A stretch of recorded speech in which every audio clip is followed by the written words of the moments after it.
Hello, everyone. Again, as per our promise, we are back with a fresh episode of Mind Life Bliss Listen to Young Minds. Today's topic is race of 100% marks. Actually, this topic is very close to my heart because I have seen many times my daughter is telling me that after the exams in this particular subject, I would be getting only 99.9% marks. I really get shocked. I have no idea from where this concept of 100% marks is coming. I remember my education times, that times even getting distinction, that is 75% marks, was considered to be a great achievement. Even I remember in many board exams, getting first division, that is 60% of marks, was being considered as a big challenge. So I don't know from where this 100% marks race has started. So, to discuss this very important topic, today we have a young girl with us, Miss Palkin Jan. She would be sharing her perspective on this very important and serious issue, which almost every kid, every student nowadays is facing. So, without a further delay, let's welcome Palkin. Hello. Hello, hi Palkin. Hi. Are you ready for this podcast? Yes, I'm ready. Okay. So, this is your first podcast interview. So, how you are feeling today? I'm I'm feeling great. It's Wow, I'm perfect. really curious for the experience. Good. Okay. So, Palkin, before we start with the formal questionnaire session, can you just introduce yourself to our listeners and viewers? Yes, so I'm Palkin Jain from DPS Faridabad. I'm currently studying in grade 7 and my age is 12. Thank you. Okay. Anything else you are doing other than studies? Yes, I like to dance and read a lot, and I also like to cook things, and I like binge watching movies, of course. Wow. So, you are learning dance as well. That's pretty good.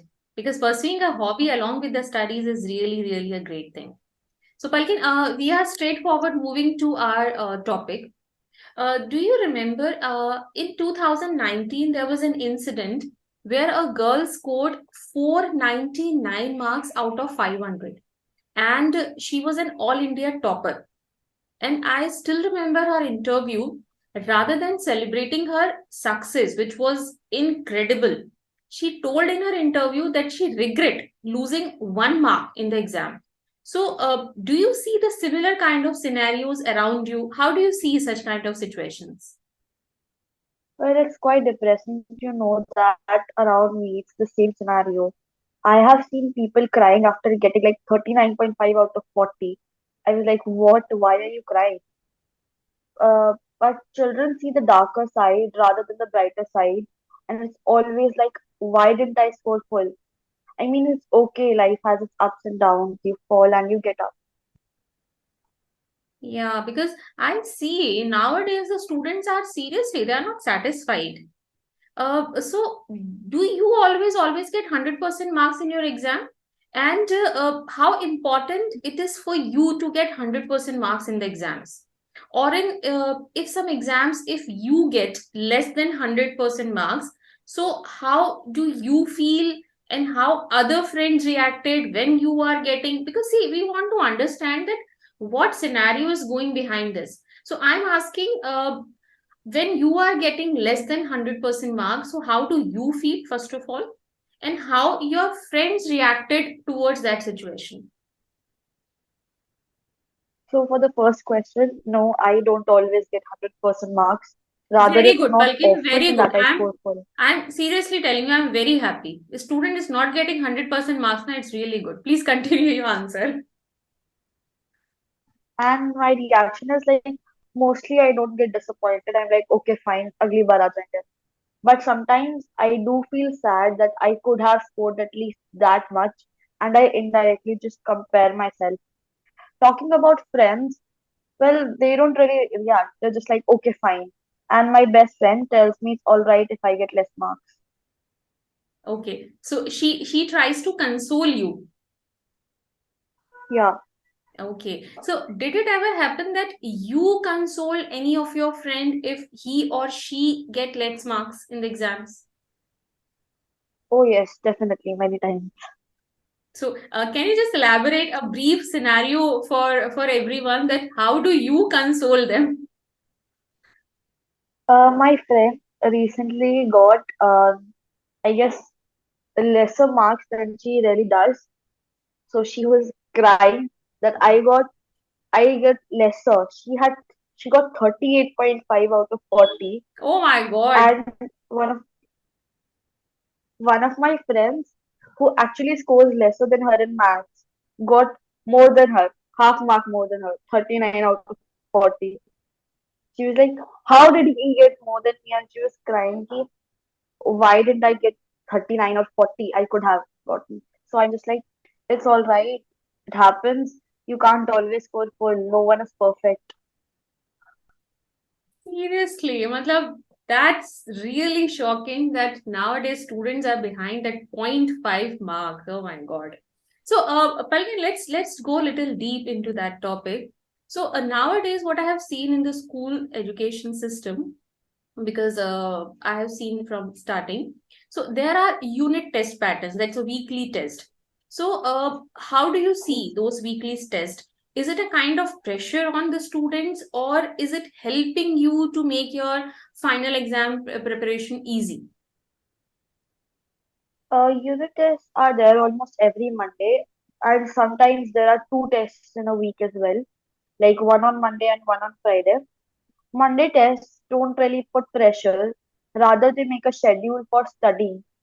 But when it's two tests in a week, it gets kind of hard to cope, and then again, it's for our development only. If we're talking about semesters, weekly tests make preparation easy by estimated 20% because we frequently forget, because when we learn everything at once, it gets overlapped in our brain, like shoving clothes one over another in a cupboard. So it's hard to remember it. And the pressure isn't put by exams, it's extracurricular activities, parents, teachers, and students. Yeah, because I was just trying to figure out that what is the reason behind that kind of scenario. So again, what do you think? Who is the main culprit in this 100% marks game? Is it a parent? Is it a teacher, or the colleagues, the classmates, the government, the policymakers? Who is, according to you, is playing a major role in influencing that 100% marks game? That's a very important question. Is it okay if I say everyone? Yeah, perfectly. That's Af- your podcast.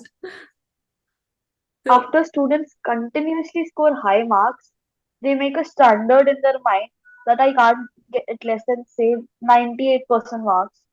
And if they get less than that standard, they are down in the dumps, and some even suffer through depression. And of course, parents are always like, you could have scored at least this much. They should understand that sometimes, even if you give your all, you don't match yourself. It happens because it is the basic nature of each and everything on earth. Teachers sometimes even humiliate the student in front of the whole class. They say you should study, you don't score good marks, work more, even when the student is pushing him or herself beyond their limit. Other classmates often tease and bully the children who score less marks than them. If you're talking about government, they introduce everything at the last minute, and policymakers should think more from the perspective of students. very nice. So, I believe that part should be listened by everyone, parents, teacher, because see, that young girl is putting everybody into the circle because everybody is responsible. So, we need to think wisely that why we are putting that much of pressure on our youngsters, and probably we are just killing their innocence, their creativity. And Balki, a related question to your answer, again, I'm asking you. You might have listened the name of famous personalities which you all follow as a role model. If I name a few today, like Satya Nadella, Elon Musk, everybody's favorite nowadays, Sundar Pichai, and they were not the 100% marks achiever, but undoubtedly they are super duper successful. So, what do you think? How important marks were in their life? I don't think marks were that important to them. Even the greatest scientist, in fact, Albert Einstein wasn't great at studies. He was one of the people who scored less and he often got scolded by his teacher. Still, he is one of the legends of academics and even discovered new things like the unified field theory. Edison was a dropout. He was taught by his mother at home. Can you really believe that the guy who invented the light bulb was a dropout? And even Newton was never good at studies. I'm talking about the legends, so I think marks are shouldn't be important. But nowadays, the expectations of everyone have made them so crucial and one of the most important thing in the life of students that define their career. Very nice, Palkin. Very nice examples you have quoted. Albert Einstein and Edison. Super, phenomenal examples you have quoted. Undoubtedly. So, Thank you. again, a related questions to your answer only. You are telling that yes, certainly there are certain flaws.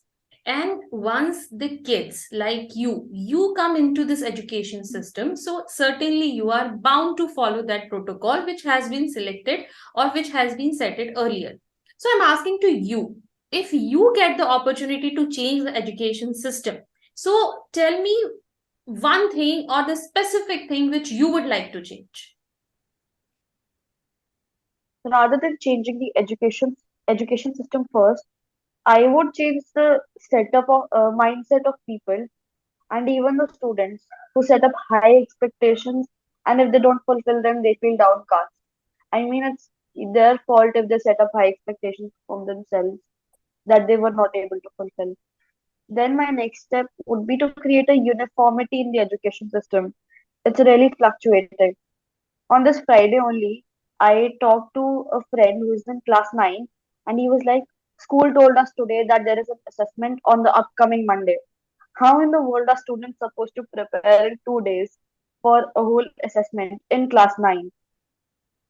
Then I would change the activities. It's becoming a habit of schools that they will give all the extra activities at the most crucial times. It's extremely hard to handle all the pressure. Nice. And I'm getting many important points from this discussion. Palkin, again, one thing which I'm feeling is missing nowadays from the kids.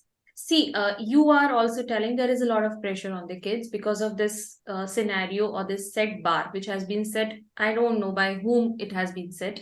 But in this game, wherein students are so much forced to take 100% marks, so how the students are keeping, like, I liked you are saying you are finding time for dance, but I'm asking about other students. So how you feel it is difficult to keep time for other activities, like to play outdoor games, to do some constructive activities, going for breaks, and pursue their hobbies? So how the students can cope up with all these things? It depends from child to child. Like mostly in senior classes, it gets very difficult. Homework alone takes 2 to 3 hours. Either we can't play or our schedule gets disturbed. It's hard to get enough sleep because either students don't play, which somewhere suffocates them inside, or they do their work at night so they don't get proper sleep. It's really hard because they should give at least less homework because in class there are so many free periods that they get wasted, and homework is so much that you don't have time to even study. Once I had homework that I had to submit the other day, and it took like 4 hours to complete it. Oh my god. So I'm moving to the end of this podcast, though I'm not feeling to move. I'm feeling to ask you as many questions as I can because your answers are so straightforward and so eye-opener. At the end, I would just like that what message you would like to give to the listeners. Our listeners includes everyone to whom you have put a question mark on. So, what message you would like to give the listeners, and especially to the parents, because they are in the they are the first point of contact for the students and for the kids.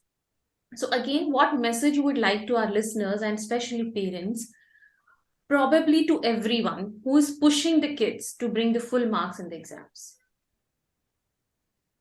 My only message would be that stop pushing yourself. It's okay if you lose.